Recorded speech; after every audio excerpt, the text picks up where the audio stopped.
Hello, there is a new Jack White album out this week, which we are not going to talk about. We're going to talk about something else because it's more important. That Jack White album is not worth talking about. We're going to talk about Kelela. Kelela?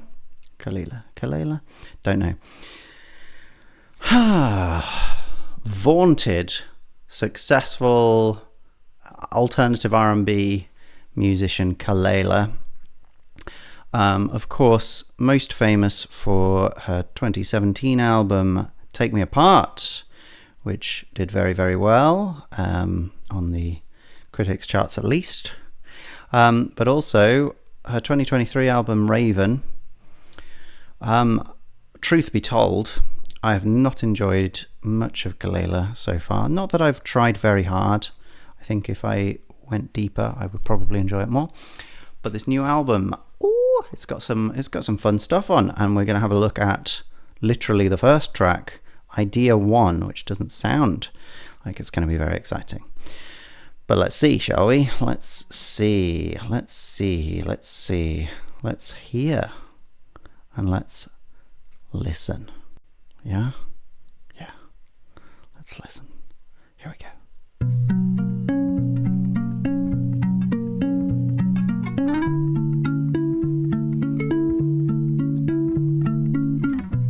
Okay, well, it sounds like we're getting two chords, guitar chords.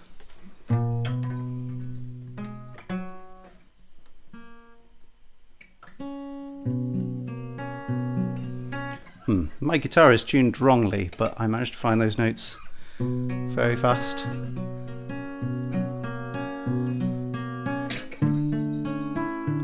this is what we have. Do you want to know what it is?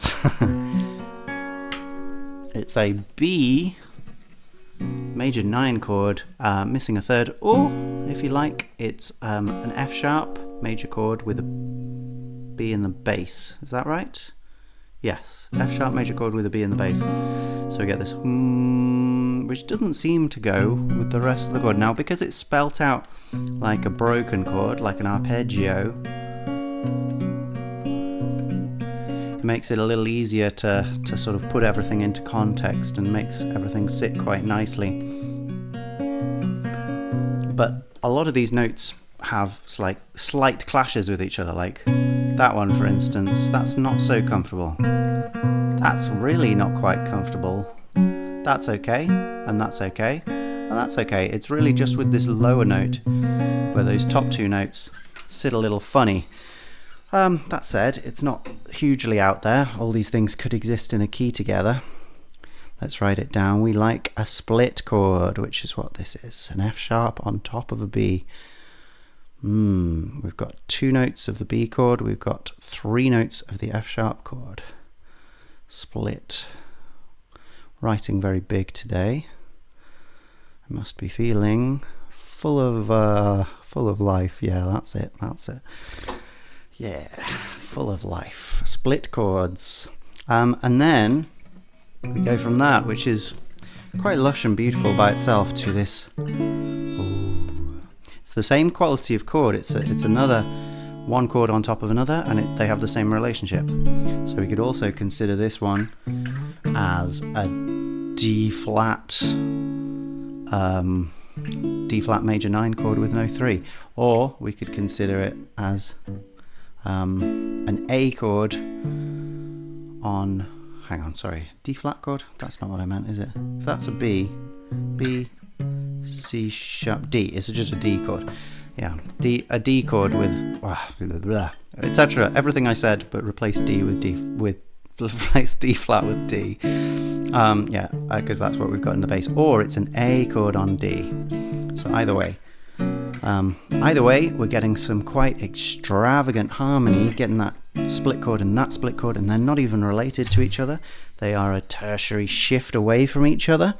And as we know, tertiary shifts,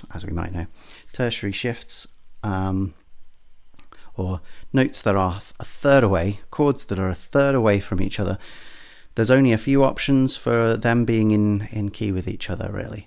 And in this one, they are not. They are absolutely not in key with each other. So these two are a tertiary shift away. And what that makes is this big sort of dramatic shift, dramatic sound world change between the two. And it's played down in this setting because you can, as you can hear, we've got very soft guitar playing these chords, but nonetheless the notes that they're playing have very little in common. Like, for instance, there's an F sharp in a D chord, but the F sharp is absent in this chord, whereas it was there in the F sharp chord that we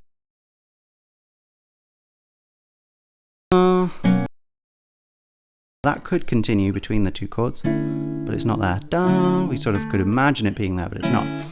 Okay. Do, do. We have this B in this chord, and we have a C sharp in that chord. Is that right? Do. That is a C sharp, but that's not what I'm looking for. I'm looking for the A. B, A, A. Right, so there's a B in this chord, an A in this chord. There's, yeah, what's in this chord? We've got that, which is a C sharp. Now that does actually continue between the two chords. So that's sort of like a pivot point between these two chords, linking them together, while all the other notes shift around that pivot in an unexpected way. Yeah, we have an E in this chord. We have an F sharp in this chord, but maybe that's the main one, this one. A sharp in this F sharp chord to A here. That makes a big difference in the sound worlds of both of them, having that that semitonal shift there. It's really fun. Anyway, that's just the first two chords. What else is going on? Oh, we lost the sound.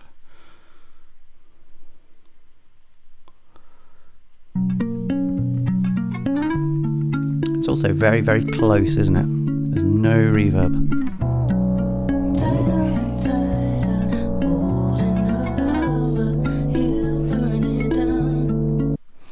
Cool. So we've got that synth, kind of slightly nasally synth. It's lost sort of some of its mid-range, or like, yeah, some strong low frequencies are missing. So we've got this bright sound and this low sound, but we haven't got some stuff in the middle, giving a strange nasal quality. Bow, and that's got the same kind of notes going on, but it's doing them very quickly like that, just in sort of one note. You know, synths are quite powerful in this way. You can program them to have harmonics really come through very easily. All of those, I guess, could technically be a harmonic of one particular note, which would be, well, most easily it would be an F sharp or a D an A going to an F sharp.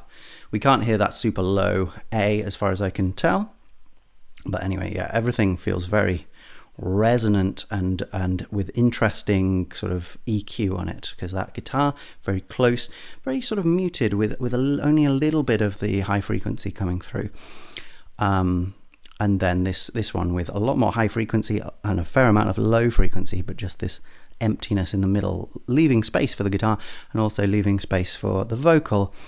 Let's hear that vocal again.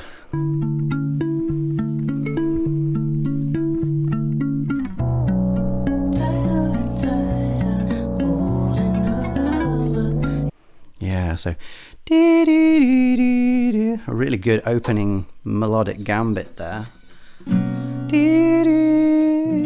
So as if this semitonal interval here wasn't spicy enough, got an extra one.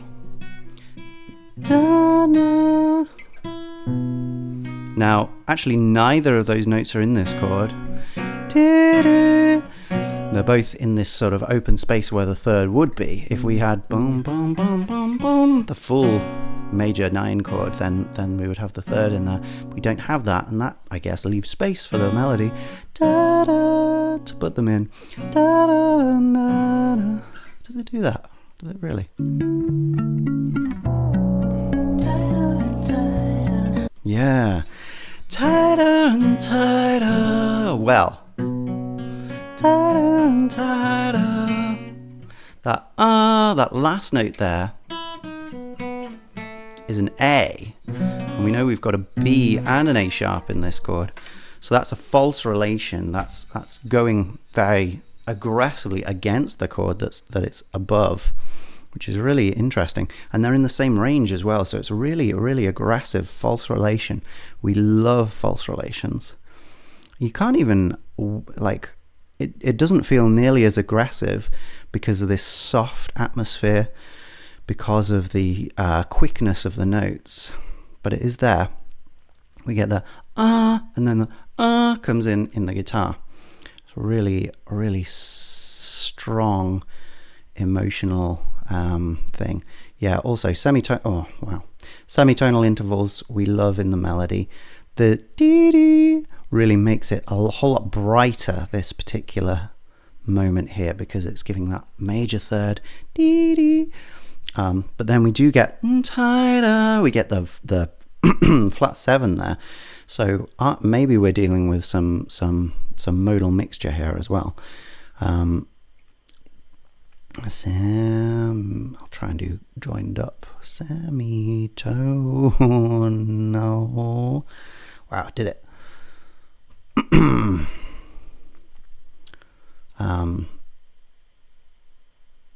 Intervals, sure.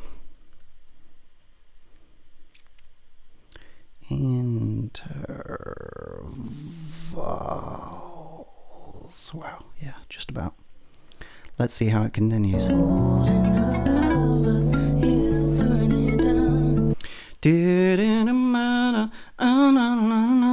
a lot more of that A, but that works a lot more comfortably over the second chord.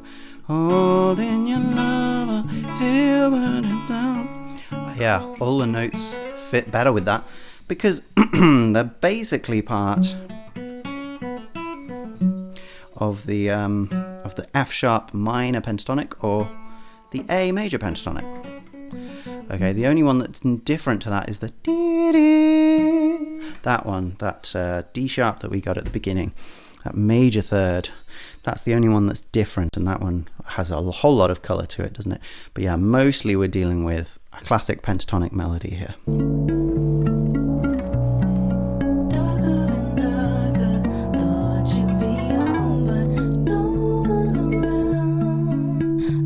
So that was similar, but we had a different movement of the synth, didn't we? Let's hear that again. Goes up faster. And then it goes a lot lower.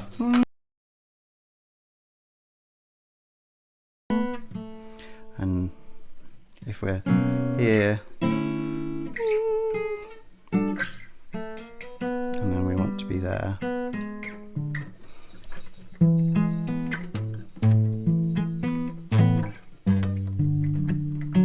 Okay, I'll tune my guitar properly again.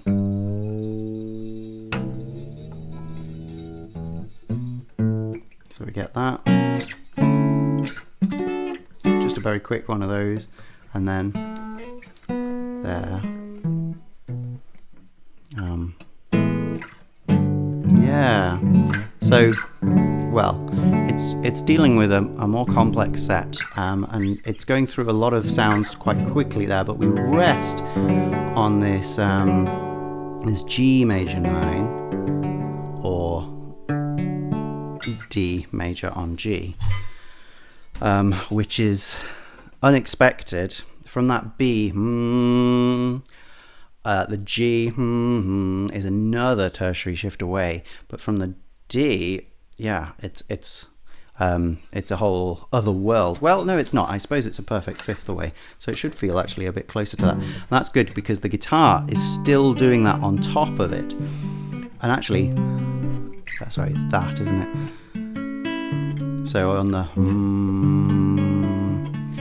so then that puts not only the bass here a fifth lower than it should be, but then it puts it a fifth lower than that. So that feels like a different kind of split chord, which is more like a G major with an A major on top. Yeah, so a much more sort of active, rather than a lush, soft, relaxing version of complex harmony. This is a more active, slightly more aggressive version, with the two things pulling sort of in different directions. Okay, can you hear that? It goes against the feel of the mood, because the textures are so soft. But let's hear it again. So slightly united here.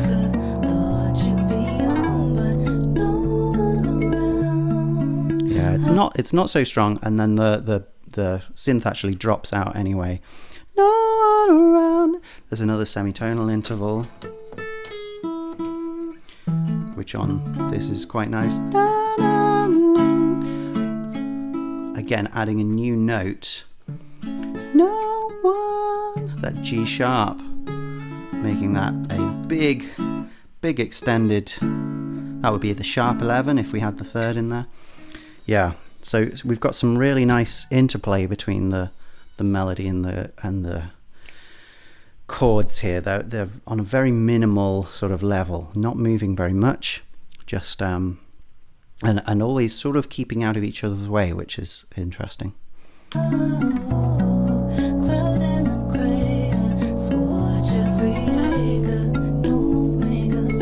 Yeah, so that synth is sort of going off on its own. It feels almost improvised, like it doesn't seem to be following a set path like the vocals do, like the guitar does.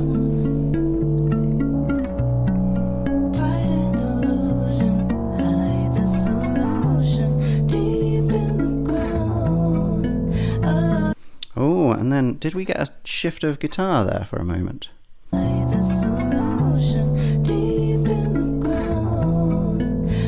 Yeah, we do.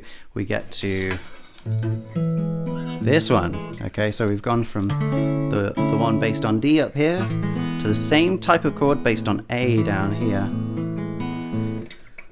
Very comfortable, and that the synth sort of catches up to it there. We did have one of these weird ones where it was on G. Then they sort of unite there. Now that doesn't mean that it's not quite a big shift even so, because we've got these intense chords with a lot of dissonance just inherent in them. When we're shifting all around, that means that we're changing the modality like all over the place. So on the sort of micro level, there's a lot of complex detail there that I'm not going to go into, but it feels interesting that maybe we've come to a different resting point at the end of this first section.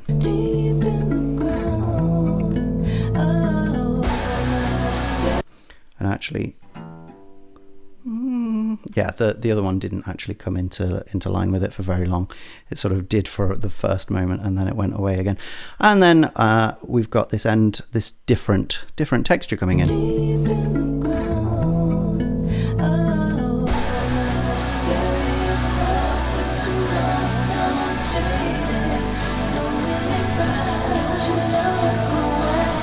Okay, much thicker guitars, aren't they? Very distorted, but also quite shimmery. Like it feels like there's a little chorus on there. They're not very in your face, these guitars. They are a wash, a big layer of soft. What like Velcro? Not like Velcro, but like an acrylic.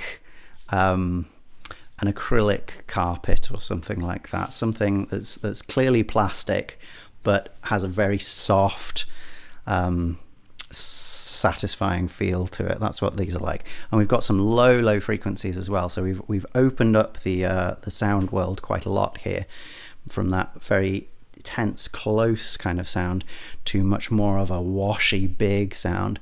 Okay, we're still dealing with the same kind of like harmonic shifts, but the harmony doesn't quite sound as intensely complex. Let's hear it again.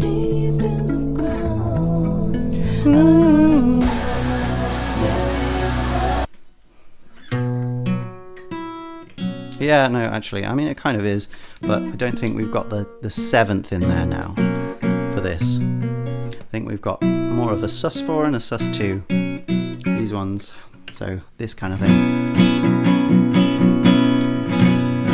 Which isn't so uncomfortable. It's not as strange, and the strumming makes a difference. If we were going to strum that more intense chord with the 7th in there, then it would feel like we were constantly getting barraged by that uncomfortable dissonance. So here we don't have that. We have a softer chord with softer dissonances in it.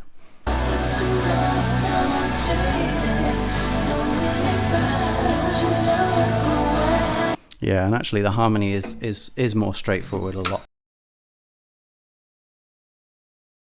B minor here rather than the B major that we definitely had last time, and then we get a G extended and an A. So this is our like 1 to 6 to 7. Very, very. But they sound good, don't they? So, you know, let's let them off. Why do we keep losing that today, I wonder?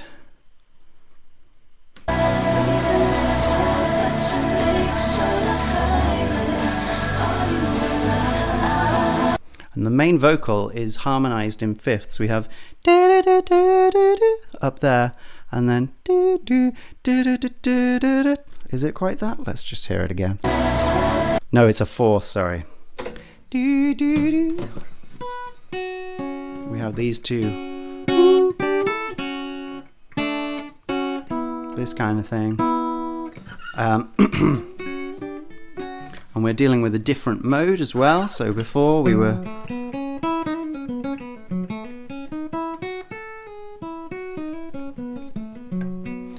dealing with, I guess, B mixolydian. It's sort of what keeps everything together. But now we're more, B mixolydian is a major mode. It just has a flattened 7th to it, but it has the major 3rd. But this now has the flattened 3rd and a flattened 6th as well. So this is more like the Aeolian mode. So this is a change of mode. So we can write down modal mixture, but I don't write modal mixture because I am a pervert for music. I write down modal intercourse because I like to think of these two different moods making love to each other through sound. And there we are. Okay, let's move on. So those two voices together in the fourths there, moving together, it sounds quite robotic. Arguably we've had a fairly robotic voice through this anyway, although it's been just one tone throughout main part, and it's just had some effects on it that make it a little less real. Nothing wrong with that, but now we've got this real robotic fourths, na na na, with na na na, both moving up together. Yeah, it's austere, and it sort of removes the emotion, although there's still quite a lot of emotional heft here. So I suppose removes is not quite the idea, but it sort of distances you from that particular character. And then when that other character comes in, that second main vocal, and I wanna wait, that's by itself, it's not got another vocal with it, so that feels more emotionally focused, more connected to the listener, I suppose. So we do like it when we have two lead vocals, which is basically what's going on here. You could argue about that, but I'm going to say it's two lead vocals. And the interplay between them is really nice. One basically finishes and then the other takes over. That is counterpoint.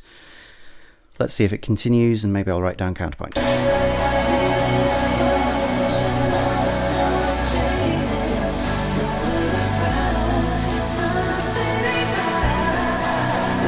Yeah, we're getting this slight build, aren't we? And the vocals are going a bit higher, a little more intense. Something ain't right. Right, getting that high stuff going on. It is basically counterpoint, and counterpoint is cool. So let's put counterpoint in.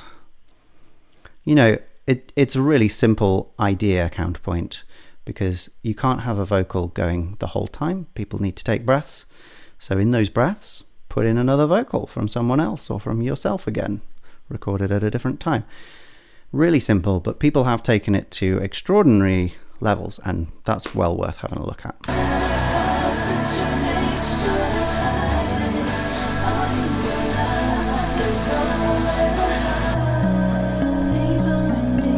Lovely switch there.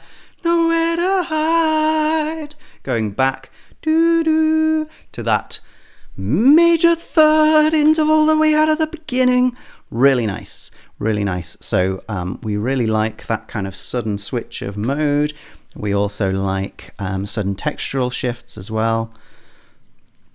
So we'll put that. Sudden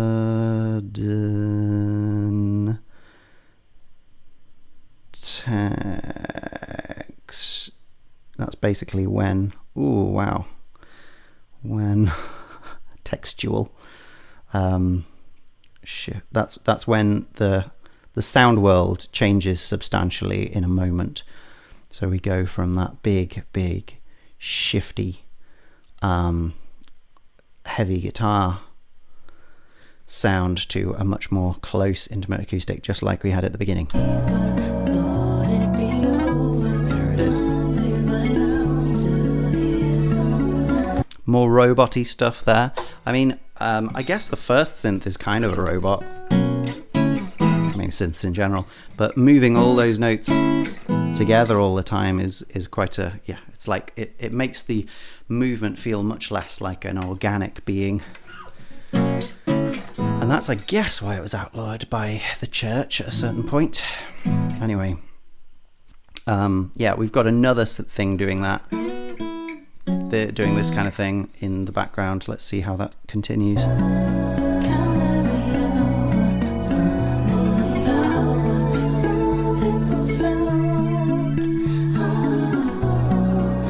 Yeah, and we've got extra layered vocals here, haven't we, as well, which sound really divine. And sometimes they're in line with the main vocal, and sometimes they're doing their own thing, which is really exciting.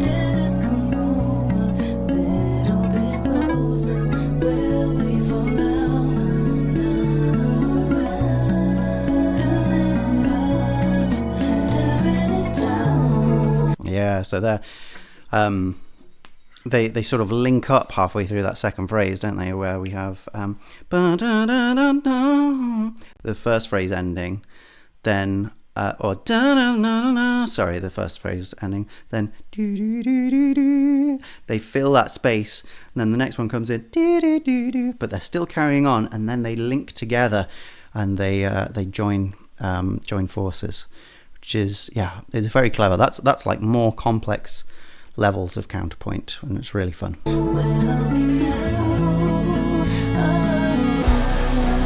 Sudden guitar feedback, giving us the information we needed to know that we were going back into the other section. Let's hear it. So really, it sounds like mostly the same stuff going on, but there's a little more movement in the waves of the guitars, a little more sort of pentatonic running, like this kind of stuff. Because there was a guitar in there fighting to get out. Woo, woo, doo, doo. Nice. So another not a vocal, but another voice has been led into this mix where we had two sort of taking it in turns. Now there is another one poking out saying, hey, I want to go too.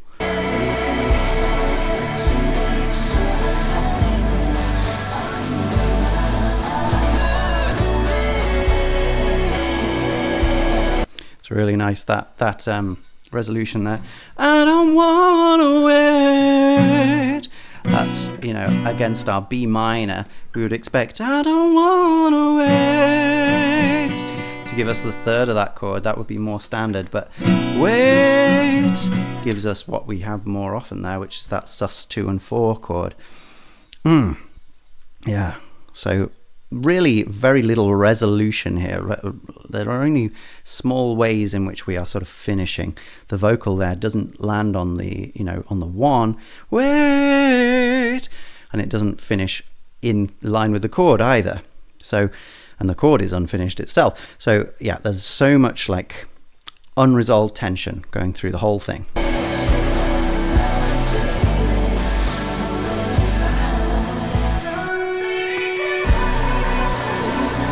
Okay, but there's a good example of a finishing phrase.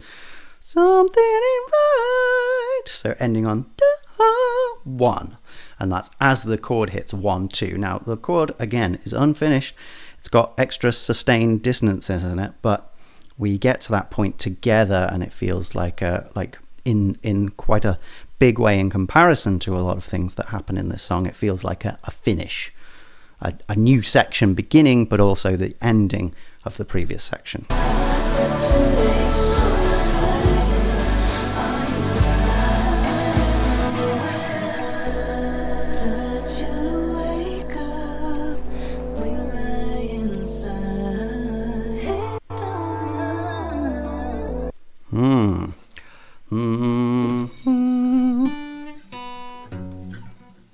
No, what's that going to be then? Is it going to be that? Let's hear it again. So this is a bridge, isn't it?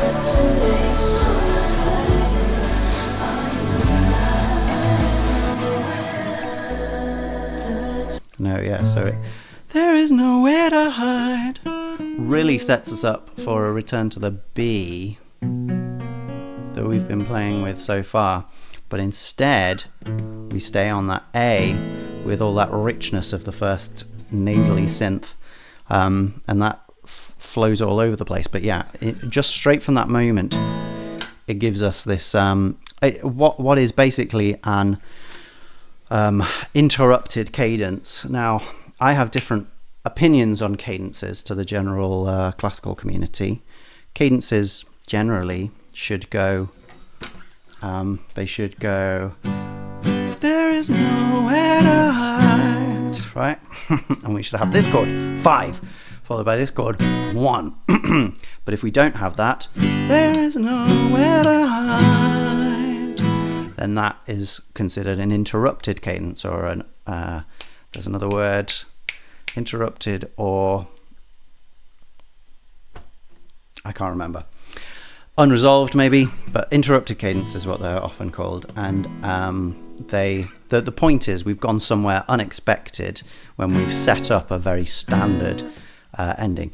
That is also true of what is more of a modal cadence, used a lot in folk music, but also in pop music actually, which is this, going 6 to 7 to 8. Now that's been happening in this song, and it feels like a resolution, so it feels like a cadence. Now, a lot of people would see that as not the correct way of ending that cadence. They would see that as the correct way of ending the cadence. And I would argue that that is ridiculous, because this song has set up its own expectations, which are in line with a vast amount of other songs, for that to resolve there. So it doesn't feel unexpected. It doesn't feel interrupted. It feels interrupted. It feels like the right thing to do. It feels like the perfect way to resolve the chord as is in the piece of music we're listening to. Therefore, when we go like this, it feels like an interrupted cadence. Some people would even see it as not an interrupted cadence, but an imperfect cadence, because it stays on the same chord, and I don't think it's that either. Anyway, this is all just for me, really. So I'm just going to write interrupted cadence, and we can fight about it as much as you feel like doing. Should anyone who likes listening to Kelela also like talking about music theory? Maybe I should have thought about that before I made the video. But too late now. Interrupted cadence. Nice. Sudden textural shift again, isn't it, as well?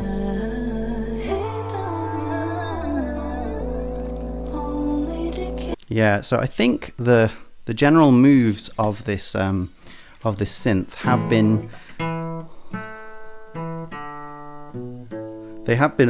around the pentatonic the pentatonic scale of, I would say, B minor.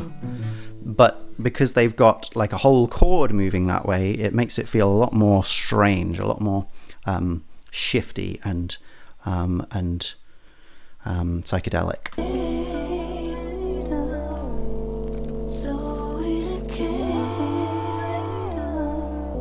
We've still got those two vocals, haven't we? Oh, maybe not anymore.